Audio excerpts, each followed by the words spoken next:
Hello students, today topic is deadlock detection algorithm. Deadlock detection algorithm is a type of algorithm which able to handle the situation of deadlock when deadlock prevention and deadlock avoidance are not capable to handle the situation individually.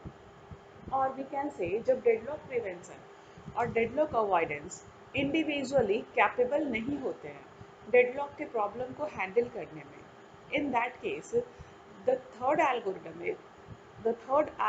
Is deadlock detection algorithm. It handles the situation of deadlock by deadlock prevention as well as deadlock avoidance, both methods. Deadlock detection algorithm deadlock prevention और deadlock avoidance दोनों के through deadlock के situation को handle करता है, जहाँ पर deadlock detection algorithm is capable to determine whether a deadlock has occurred. ये भी बता सकता है कि डेडलॉक कहाँ पे मिल रहे हैं. It is also capable to recover from a deadlock. ये डेडलॉक से रिकवर करने के अलग अलग टेक्निक भी यूज़ करता है. Deadlock detection algorithm generally wait for graph के कॉन्सेप्ट पर काम करता है. Wait for graph is a concept of resource allocation graph. Resource allocation graph के कॉन्सेप्ट रिसोर्स एलोकेशन ग्राफ और wait for graph is much more similar with each other.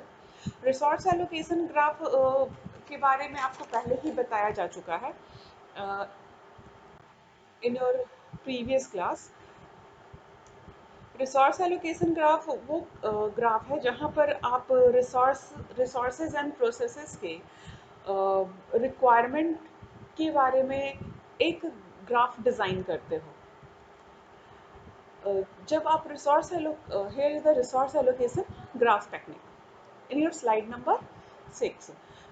According to resource allocation graph, as we know, when a process requests for a resource, it defined by uh, P follow the link of R. It means process denotes the R, and when a process allocate with a resource, it denotes by R by P form. ये resource allocation graph में already आप लोगों को बताया जा चुका है. So according to resource allocation graph, wait for graph is work the concept of resource allocation graph also. But as we know, in resource allocation graph, when any cyclic form of graph consists between the resource and process, the situation of deadlock may occur easily. हम सभी जानते हैं कि अगर resource allocation graph में cyclic form को लिया जाता है या रिसोर्स एलोकेशन ग्राफ में रिलेशन ऑफ रिसोर्स और प्रोसेस को साइक्लिक फॉर्म में डिनोट किया जाता है, तो इस केस में डेडलॉक के चांसेस हाई हो जाते हैं. यहाँ पर भी सेम सिचुएशन है. अगर वेट फॉर ग्राफ में कोई साइक्लिक ग्राफ क्रिएट होता है तो इस केस में डेडलॉक के सिचुएशन हाई हो जाते हैं. Deadlock detection algorithm basically depend करता है सिंगल इंस्टांस पर और मल्टीपल इंस्टांस पर. अब सिंगल इंस्टांस क्या है? When you talk about a requirement of any process, अगर आप प्रोसेस के रिक्वायरमेंट की बात करते हो तो a process need a resource और may be multiple resources at a time.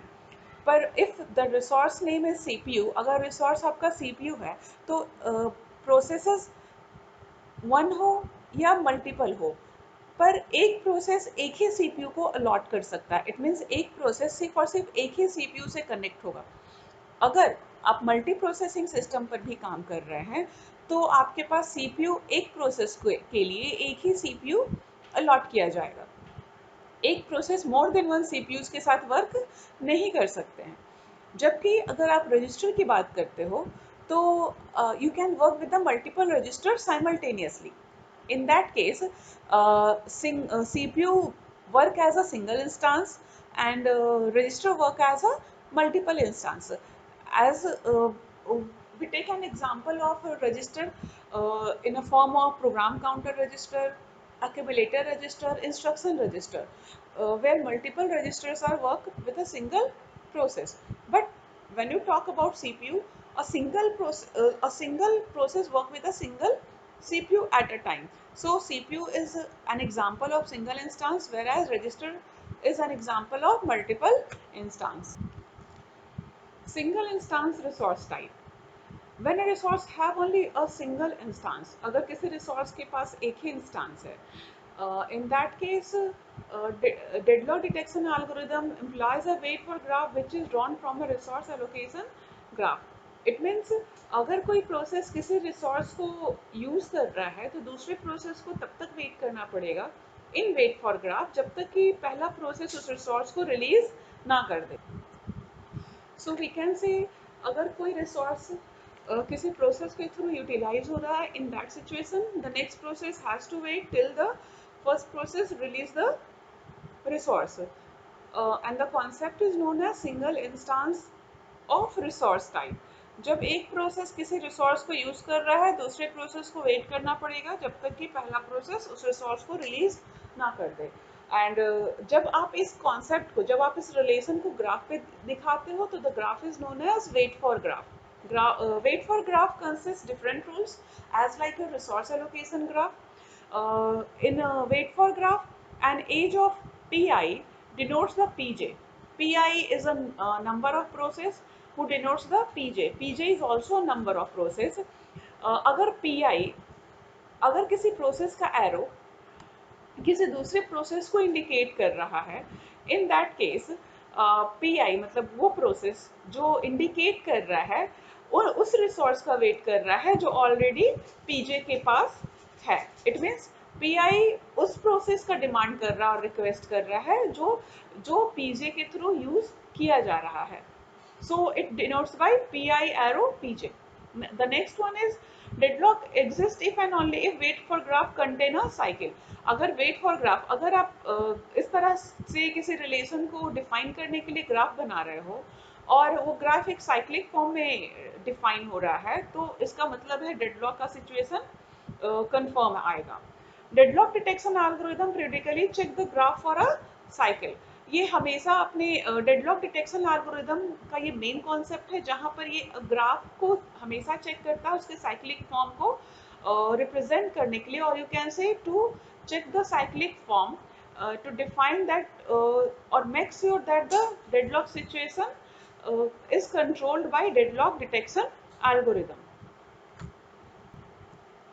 And the last rule of wait for graph, the age of process pi to pj exist or denotes each other. ये तभी एक दूसरे को denote कर सकते हैं या इंडिकेट कर सकते हैं by the edge of graph, जब पी आई के पास भी कुछ रिसोर्सेज हो जिसके लिए वो रिक्वेस्ट कर रहा हो, और जिन रिसोर्सेज के लिए पी आई रिक्वेस्ट कर रहा हो वो पी जे के पास एलोकेट हो चुके हों in a form of resource allocation graph.